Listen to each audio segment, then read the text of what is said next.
It's been a while since I've uploaded a video, but in the studio I am always working on something. And recently I've been feeling inspired by all of the amazing artists out there and how they bring their digital concepts into the real world.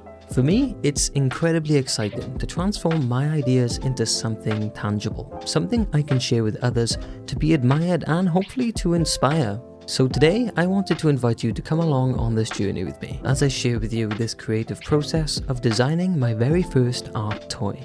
As always, Blender is my canvas and I'll be offering you insights and discoveries along the way. So without further ado, let the journey begin.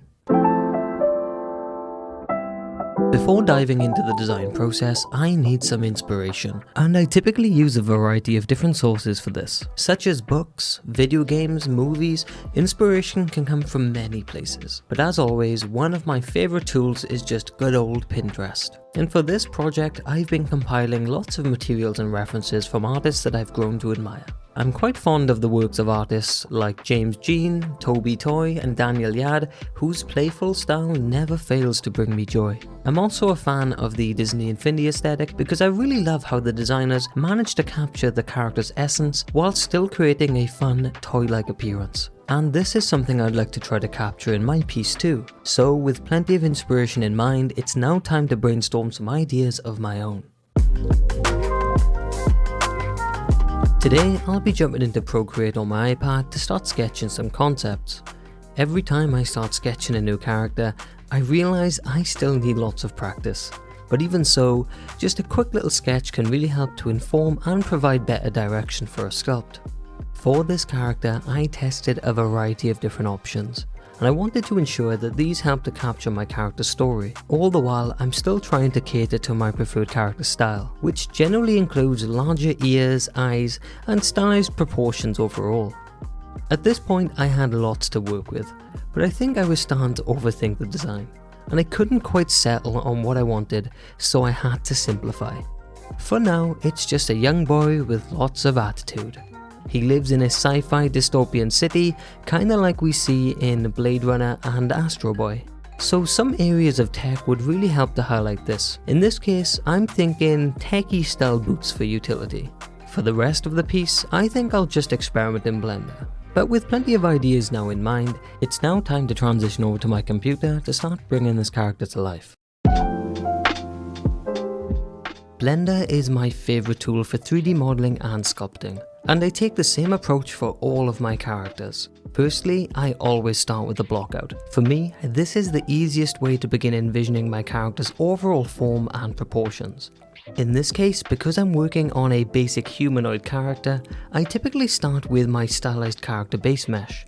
This simply speeds up my workflow and means I don't have to keep starting from scratch every time I make a new character. I'll go ahead and link these down below if you'd like to give them a try too. And if you're interested in a deeper dive into my full process, my previous video is the place for you. My main goal during a blockout is to play around with the shape and proportions until I find something that resonates with me. Then I begin adding features such as the eyes and nose, which helps me with placement as I begin joining and refining the mesh. At this point in time, I'm just looking for a nice smooth finish.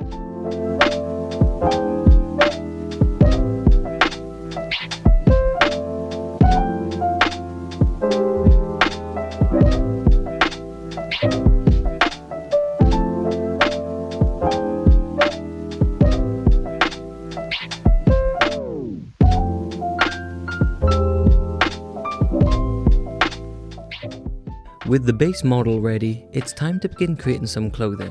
I typically use various methods for this, but based on some research, 3D printing seems to work best with closed volumes, which simply means objects with no holes in them. So for the clothing, I'll simply be adding in some blocky shapes that I sculpt and refine to my liking. Following my earlier concept, I block out a hoodie before refining and adding some details. I used the same process for a pair of shorts and some techie boots that I probably spent way too much time on, but I think they came out looking pretty cool. At this point, I realise I've made Aang from Avatar, so to create some hair, I add a sphere inside the head that I pull and shape to achieve my desired look. I keep this quite simple and rounded, as I wanted to look consistent with my character style. Plus, I think it's just a fun and cute look. I topped this off with a nice cap, and I also add some more little details. In this case, some leg wraps and plasters. Clearly, this guy has been in some battles. But before we end today, I wanted to say thank you. Because while editing this video, we hit 100,000 subscribers, and I am absolutely blown away. So from the bottom of my heart, thank you. By simply liking and watching my videos, you really have changed my life. So if you're enjoying coming on this adventure with me, don't forget to hit that subscribe button, because it really does mean a lot to me. But for now, it's time for the final reveal.